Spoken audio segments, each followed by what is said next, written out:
Magandang araw sa ating lahat. Sa panghuling case study na ating aaralin ay saan nga naganap ang sigaw ng revolusyon or pag-aalsa or himagsikan laban sa mga Kastila. So, ito ay naganap noong 1896. Subalit kung titingnan natin mamaya ay wala pong eksakto kung anong araw at saan ito naganap. So, sabi dito, it is known that event is the El Grito Rebellion or sigaw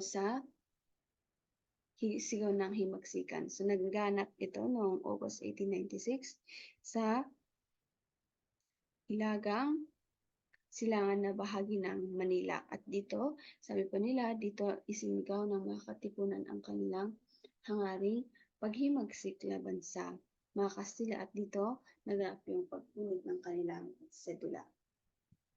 Subalit, marami sa mga historiador o marami sa mga andon nung mangyari ang tinatawag nating sigaw ay magkakaiba sila ng petsa at lugar na pinangyarihan ng sigaw.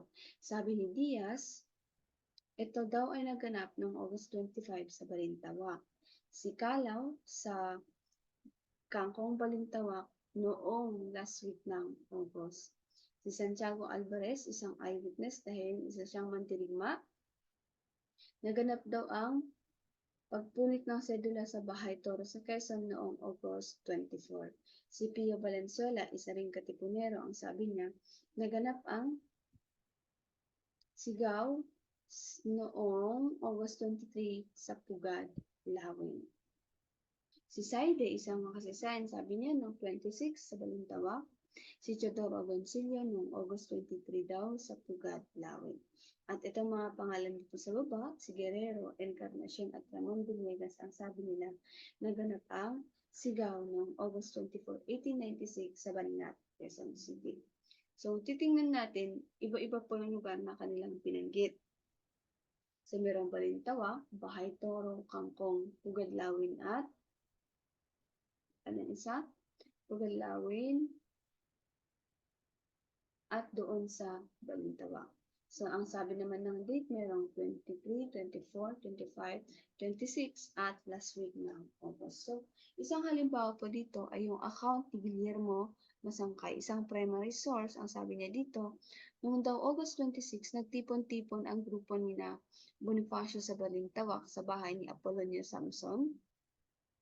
Kasama niya sina Andres Bonifacio, Aguedo del Rosario, Tomas Remiejo, Bricio Pantas, at iba pa. So, ito yung kanyang sinabi at nung pagkakataon daw na yan ay isinigaw ang Long Live Philippines or Revolt Against the Spanish. And then sabi pa dito, naman sa account ni Pia Valenzuela, ang unang place daw na pinuntahan ng mga grupo ni Andres Bonifacio ay sa Balintawak. So, noong August 19. And dito, nagkatipon-tipon at umabot yung mga katipunero ng 500 at nagkaroon ng meeting sa bahay ni o sa bakuran ni Apolonio Samson sa Kangkong noong August 22.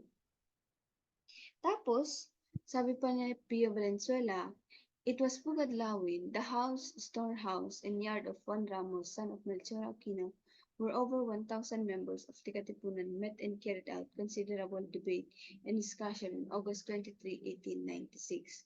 At sa pag-uusap nito, kasunduan na ang pag-declare ng digmaan laban sa Kastila ay August 29. So ito ang plano. Subalit,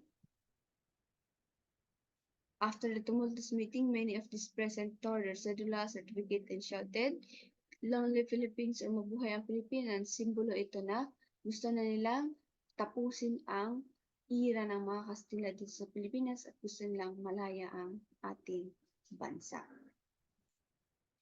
And isa namang account mula kay Santiago Alvarez, sabi natin, isa din siyang eyewitness sapagkat isa siyang katipunero. Sabi niya dito, we started to trek to Kangkong at 11. That night, we walked through the rain-over-dark expanse of muddy meadows and fields. So, sabi niya, naglakad daw sila kahit pa ito ay gabi. And it was nearly 2 in the morning when they reached the house of Brother Samson in Kangkong. And then the Supremo began assigning guards at 5 o'clock in the morning on Saturday, 22 August 1896.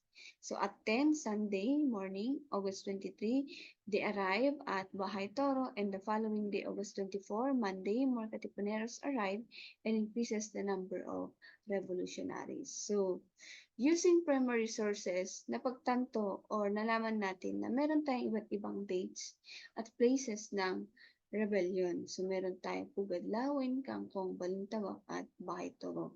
Sa petsa naman ay August 23, 24, 25, and 26. And sabi ko kanina, huling linggo ng August. So, kung titingnan natin ang account ni Valenzuela, kanina, isa siyang katipunero. Ang sabi ng kanyang account, ang revolution daw ay naganap doon sa Balintawak. Subalit, meron siyang isinulat na ibang dokumento, halimbawa, the memoirs of the revolution, kung saan ang binanggit niyang lugar ng revolution ay doon sa Pugadlawan. So kung titingnan natin, hindi po magkatugma yung kanyang sinulat kahit siya po ay considered as primary source. So in short, inconsistent yung kanyang account. Walang exact place. So, kung titingnan natin, according sa mga historians na sina Guerrero, Encarnacion, and Villegas, ang mga lugar po na nabanggit dito, ito po Gadlawin, Kampong, and Balintawak, ang lahat ng ito ay matatagpuan sa Caloocan sa bahagi ng Quezon City. Sa presently now ay meron tayong tinatawag na Quezon City. At doon po natin makikita yung mga lugar na binanggit kanina. So ano sa palagay niyo ang dahilan kung bakit iba-iba o hindi pareho yung petsa at lugar ng sigaw ng himagsikan? So, to cut it short, magkakaiba po sapagkat palipat-lipat ng lugar ang mga katipuneros sa kadahilan ng sila ay na-discover na nangkas sila. Therefore, kailangan na nilang tumakas at takbuhan ang mga Kastilang humahabol sa kanila. At bakit naman yung date ay iba-iba? So sabi kanina sa meeting doon sa account na binasa natin, ang plano talaga nila na revolution ay August 29. Pero mas napaaga ito kung saan ito yung binabanggit ng case study number 4 na mayroong 23, 24, 25, and 26. It is because sabi natin noon sa chapter 2 na ang isang katipunero dapat ay marunong ipaglihim ang dapat ipaglihim. Subalit sabi natin, merong nagsabi na si Teodoro Patiño tungkol sa sikreto ng KKK. Therefore, nalaman nila na merong KKK at dali-dali nilang pinuntahan ang quarters ng mga katipunera. Therefore, ang mga katipunero ay kailangan nang umalis at tumakas para takbuhan ang mga Kastila. Kaya po, ito ang dahilan kung bakit nagkaroon tayo ng iba't ibang petsa at lugar ng sigaw ng himagsikan. So I hope maliwanag po yung ating discussion dito sa case study number 4. So with this, thank you so much for listening and good luck. God bless sa exam natin next week.